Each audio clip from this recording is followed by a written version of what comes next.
Senator Cruz, welcome back to East Texas. We're short on time, so I want to get right to it. Let's talk about the border. We were talking about that a bit previously.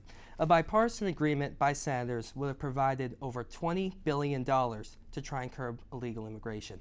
It's my understanding you voted against it. I want to ask you, what parts would you have liked to have seen done differently? Well, listen, that particular bill was a terrible bill.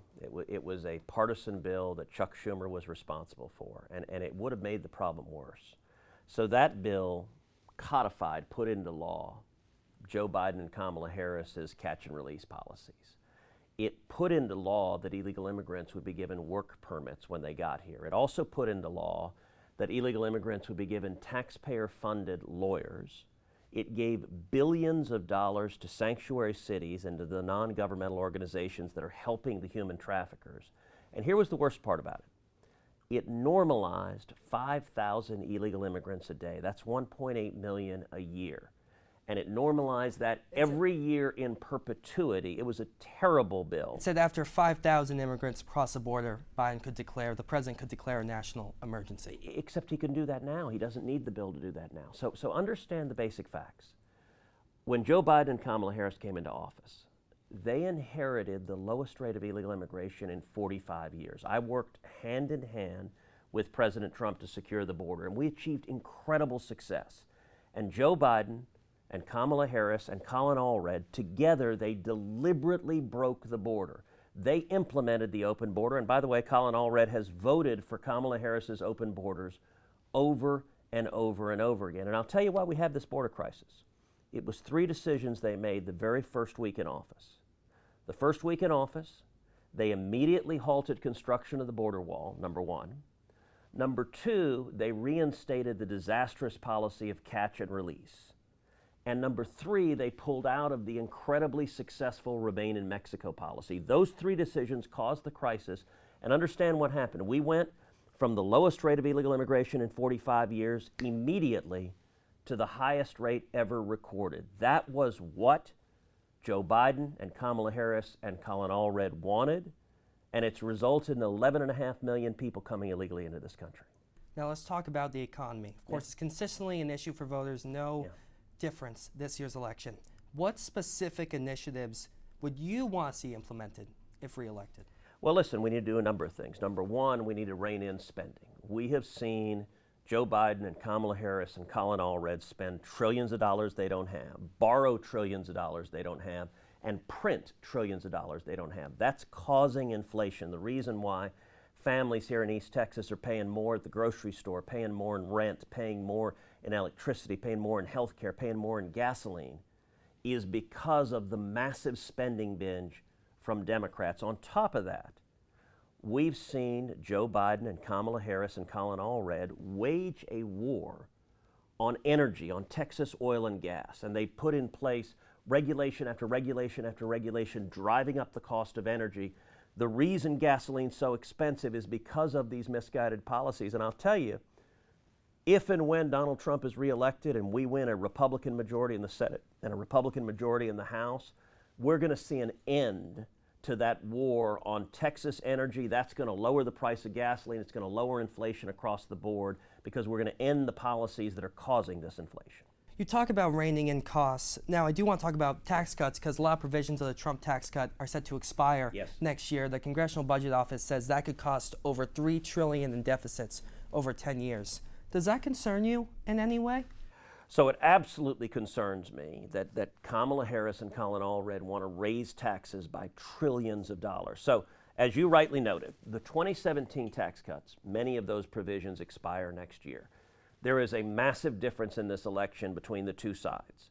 So Kamala Harris and Colin Allred want to let those tax cuts expire. That means they would raise taxes on Texans and Americans across this country by trillions of dollars. In contrast, Donald Trump has rightly said he would extend those tax cuts, and if we have majorities, I'm going to be fighting not just to extend them, but to make them bigger and bolder. And I'll tell you why. That could increase the deficit. It not only, it won't, and it didn't. Understand. Do you not trust the Congressional Budget Office? No, they're always wrong. They're systematically wrong. And let's go back to 2017. The 2017 tax cut, They made the same projections. They were wrong then. Do you know we passed the 2017 tax cuts? The next year, you know, the federal government took in more money than we had the year before. The year after that, the federal government took in even more money. My number one priority is jobs. Jobs, jobs, jobs. And that's the top priority of Texans across our state, whether it's East Texas or West Texas, the Panhandle or the Valley. The way you get jobs, jobs come from small businesses. Jobs come from entrepreneurs putting capital at risk to meet a need. But if you want to create an environment where jobs are plentiful, you want low taxes and you want low and reasonable regulations. What Kamala Harris and Colin Allred stand for is higher taxes and higher regulations, and those kill jobs and they hurt Texans. One industry that gives a lot of jobs in the state is energy, oil and Yeah, gas. absolutely. I want to ask you, what should the balance be between keeping in place current oil and gas industry practices and creating more renewable energy jobs? What should that balance be? So listen, there is a massive difference when it comes to energy between me and my opponent, Colin Allred. For 12 years, I have been the leading defender of Texas energy and of oil and gas in the U.S. Senate. I'm proud to defend oil and gas and energy. My view on energy is all of the above. I believe in every energy source, oil and gas and wind and solar and nuclear and everything. But it shouldn't be Washington picking winners and losers. And I'll point out, actually, when it comes to alternatives, Texas is the #1 producer of wind energy as well. But what has happened, what Kamala Harris and Colin Allred have done, is attacked oil and gas in Texas repeatedly. Colin Allred has voted against stopping Joe Biden and Kamala Harris from banning fracking. Look, banning fracking would kill jobs all across Texas. It would drive up energy costs for Texans. And let me give you in particular a vote that I think was utterly indefensible. So Joe Biden, as you know, implemented a ban on new permits to export liquid natural gas. He did that because he was mad at Texas and he wanted to hurt Texas. That ban is terrible policy. It kills jobs in the state of Texas. Not only that, it hurts our allies who want Texas LNG. It helps our enemies. It was a gift of Vladimir Putin into Russia, and it hurts the environment because our enemies produce LNG much dirtier than we do. When the House of Representatives voted to overturn Joe Biden's ban on new permits to export liquid natural gas, Colin Allred voted no. He voted with the Green New Deal crazies instead of standing up for Texas jobs. I'm proud to fight for Texas jobs. You've called for constitutional amendments on multiple occasions to limit senators to two terms, absolutely. 2 6-year terms. You're, of course, running for your third. I want to ask you, what would you say to voters who agree with your amendment and would like to see you step aside as a result and not run? Well, listen, I am a strong, passionate believer in term limits, and I have repeatedly introduced a constitutional amendment to term limit every member of Congress. My amendment would limit House members to 3 terms, senators to 2 terms. I would enthusiastically follow that if that applied to everyone, but that needs to be an across-the-board reform that applies to everyone. When I've introduced it, you know who opposes it? Democrats. You know who opposes it? I'm sure Colin Allred, although he doesn't do press conferences. It's been, I think, 62 days since he's done a press conference, so we don't actually know what his views are. But look, there's a world of difference between supporting a reform that would apply across the board versus unilaterally term limiting myself when nobody else is following it. I've never said that I would do that. And you ask how many voters would want that, it would be a very small number, because I've spent 12 years fighting for 30 million Texans, fighting for jobs, fighting for freedom, fighting for security. And when you have radicals like Kamala Harris and Colin Allred opening our border and allowing an invasion of the state of Texas, 11.5 million illegal immigrants in this country, many of whom are committing crimes here in Texas, we need a senator who will stand up and fight for Texans. I also want to talk about abortion. That's another big issue this election, big topic. Representative Allred has said he would codify Roe versus Wade if elected. You say the decision should be brought back to the states. You agree with the Dobbs decision. Yeah. Why are you right and your opponent wrong?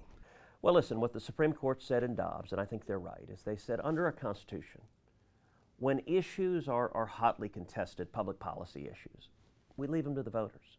Abortion is an issue on which people have very different views. People of good faith can come to different views. I'm pro-life. I want to protect every human life. But people of good faith disagree on that question.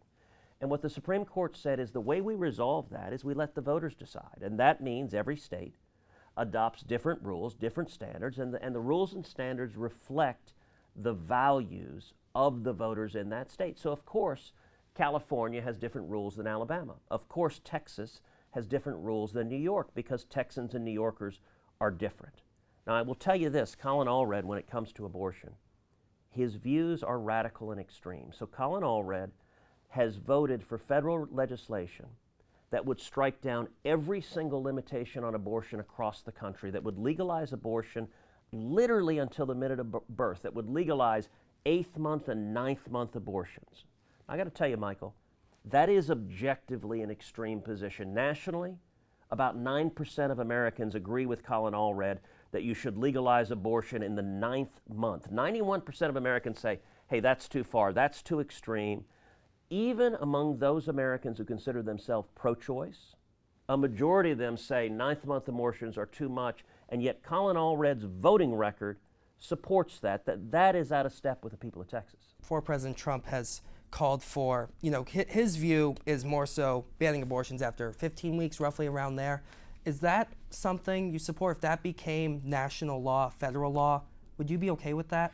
So listen, the way the Senate operates is that no bill can move forward without 60 votes. Right now, every single Senate Democrat is opposed to any limitation on abortion whatsoever, which means we're not going to see any federal legislation move forward. In other words, the answer to that question is going to be decided by the Texas legislature down in Austin and by the governor.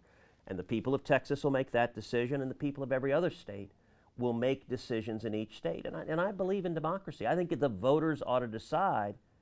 But to be clear, it is Congressman Allred who does not believe in democracy, who wants to take away the ability of Texans to decide what the rules should be here and instead adopt his extreme position legalizing 8th and 9th month abortions. That's not where the people of Texas are.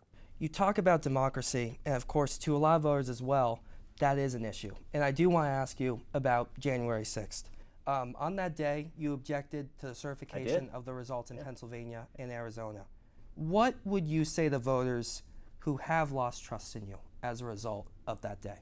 Well, listen, if you listen to what I said on the floor of the Senate that day, what I called for is I called for Congress to adopt an election commission to examine the evidence of voter fraud. Listen, voter fraud is a serious problem. It has been a problem in the United States. It's been a problem as long as we have had elections. And there were serious allegations of voter fraud in that election. What I said... It's been several years and there was no evidence of that. So your position, I want to understand what you're saying. You're saying there was no voter fraud whatsoever in 2020? No. So there was an AP survey, not an AP survey, an AP review that found fewer than 475 cases of voter fraud in several swing states. That's not called evidence. The fact that a reporter said it would not change any results. Michael, let me tell you something very strange. The press is engaged in this bizarre ahistorical world where they insist suddenly voter fraud doesn't exist and it never changes the outcome of elections. You know who disagrees with you? A guy named Jimmy Carter. Ever heard of him? The last major bipartisan examination of voter fraud was a bipartisan commission. It was called the Carter-Baker Commission. It was chaired by former Democratic President Jimmy Carter and former Republican Secretary of State James Baker. They examined voter fraud. Here's what they concluded. The Carter-Baker Commission concluded voter fraud is a real problem. It is persistent. It has changed the outcomes of multiple elections, and then it laid out a whole series of reforms to protect against voter fraud. For example, it recommended photo ID in elections. We do that in Texas. It also recommended banning ballot harvesting, which is the corrupt practice of having paid political operatives handle other people's ballots. Well, there's sadly, no evidence to suggest that's happening. So you think Jimmy Carter was lying? There's no evidence to suggest so that's happening. that is simply false. What you are saying is objectively false. And just because you're in the media, you don't have to repeat talking points. I'm sorry that you feel you do, but that is not correct. And voter fraud has been a persistent challenge. And unless you want to say that former Democrat President Jimmy Carter is some Republican right-wing operative, you need to go back and get your facts right. I do want to ask you, you called that day an act of terrorism 3 years ago. Do you still agree with that? What I said is those who engage in acts of violence were committing acts of terrorism. Those who assaulted police officers, and understand, there was a handful of people who engaged in acts of violence. There were thousands of people who engaged in peaceful protests. And let me tell you, what Joe Biden and Kamala Harris and the Democrats have done is they have used the acts of violence of a very small number of people to attack and slander and persecute people who engaged in constitutionally protected free speech. And it has been the weaponization of the Department of Justice under Joe Biden and Kamala Harris. By the way, with the enthusiastic cheering of congressional Republicans like Colin Allred, has been one of the greatest threats to liberty we have ever seen. The Department of Justice and the FBI should not be persecuting the political opponents of Democrats, and sadly, under Joe Biden and Kamala Harris, that's exactly what's happened. I'll ask you again, what would you say to voters who have lost trust in you after that day? I would say they worked for the media, because I can tell you what, in Texas, I've got a record of delivering results for the people of Texas for 12 years, fighting for jobs, fighting for freedom, fighting for security. In 12 years, I've led the fight against terrible policies from left-wing Democrats like Kamala Harris and Colin Allred. I've led the fight against Colin Allred's open border policies that are hurting Texans. I've led the fight against Colin Allred and Kamala Harris's efforts to defund the police and abolish the police. I've led the fight to support the men and women of law enforcement. And I'll tell you what, in addition to that, I've also authored and passed 100 different pieces of legislation into law, bipartisan major legislation. In the same period of time, do you know how many pieces of legislation Colin Allred has authored and passed into law? The answer is 3. So in 6 years in Congress, he has not been able to pass meaningful bipartisan legislation. I've authored and passed 100 major pieces of legislation focusing on jobs in the state of Texas. And I'm going to give you 2 examples just as a contrast. Number 1 is legislation that I just passed into law in December of last year. It deals with bridges in Texas. So there are 4 new bridge projects that are going into place in South Texas from Texas to Mexico. 2 in Laredo, 1 in Brownsville, 1 in Eagle Pass. All 4 of the bridge projects were being delayed by bureaucratic roadblocks from the Biden White House. I authored legislation, bipartisan legislation, to expedite the permitting, to accelerate the permitting. My legislation passed, got overwhelming support from Republicans and Democrats, was signed into law in December. Those permits have now been issued. The results of those bridges, when they are completed, will be tens of thousands of high-paying jobs in Texas. It will benefit Texas farmers and ranchers and manufacturers and small businesses. It will be billions in new investment in Texas. Let me give you a contrast of Colin Allred, and I think you look at every vote that Allred has cast. It's actually easy to do, because his first 4 years in Congress, he voted 100% with Nancy Pelosi. If you want Nancy Pelosi to be the senator from Texas, then Colin Allred should be your choice, because his voting record was identical to hers. But let me focus on one vote in particular. It was a bill called the Police Act. The Police Act said if an illegal immigrant violently assaults a police officer, that illegal immigrant should be deported. Now, I got to say, you could go to any city in Texas, certainly in Tyler, but you could go to any town in the entire state. Grab 50 or 100 Texans in a room, sit them down. You could grab all Democrats and ask them, hey, if an illegal immigrant beats up a cop, should we deport that illegal immigrant? Overwhelmingly, Texans would say, of course. You know how Colin Allred voted? He voted no. He said even then, when an illegal immigrant has assaulted a cop, he doesn't want to deport him even then. That's an extreme view. It's how we've gotten the chaos at our southern border. When voters make their decision this election, how much do you want them to focus on you and Representative Allred's character and policies, respectively? Listen, I think elections should be about records, my record and Colin Allred's record. And my record is one of delivering results for the people of Texas for 12 years consistently. This election, I always keep the election focused on substance and also my vision for Texas versus Colin Allred's vision.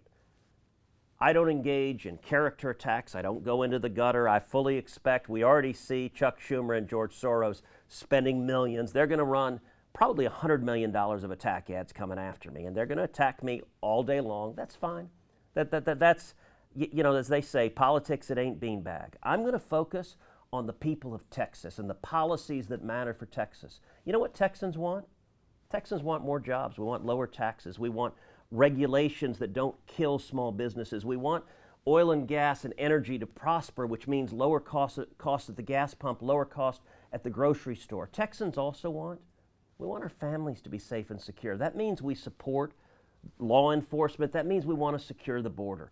Those are common sense views that the overwhelming majority of Texans support. That has been my record for 12 years, and Colin Allred's record on every one of those issues has been on the wrong side, voting against Texas jobs, against Texas security, and the safety of our families. And so I think that's going to be the contrast the voters are going to have. Senator Cruz, we really appreciate you taking the time. Appreciate it.